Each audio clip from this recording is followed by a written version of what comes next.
So we created a vehicle to help fund immunization. It's called the International Finance Facility for Immunization, or IFIM, which funded a pioneering group at the time, Gavi, had been pulled together by the Gates Foundation and others to basically solve the equity gap in vaccination globally.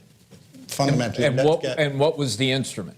So the instrument was to say exactly the answer to that sort of Rumpelstiltskin type challenge from the governments. We took 20-year and 30-year, in some cases, government cash flows, managed to pull that cash forward, one, get it struck into a legally binding, predictable format that didn't overburden the government budgets, and then have a way where effectively Gavi could have a credit card where, as it needed to spend that money, it could front load that.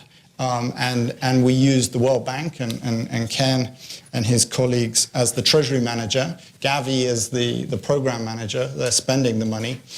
And the trick was to try and create something that could raise money at costs, obviously as close to government yields as possible. And how close did you get? We're going to move on. I don't mean to put you on the spot here. We just want to get through the example and we'll move on. No, well, we basically funded 10 basis points wide of the World Bank, which I think for... So it's a pretty big success. It's a big... It got a AAA credit rating. It got a AAA credit rating. I mean, the only thing I'd say is that in order to do that, effectively, we created an emerging market structured CDO. That wasn't what we called it. We wrapped it with we called it a multilateral development organization.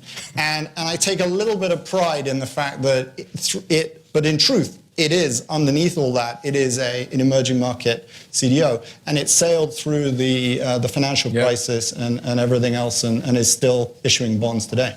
Sadi, at Rockefeller, you see a lot of, you've been involved in a lot of different projects, but what one would you pick out as kind of a shining example of innovation in finance helping to drive social goals? So I think it's a hard question because all of them are close to my heart.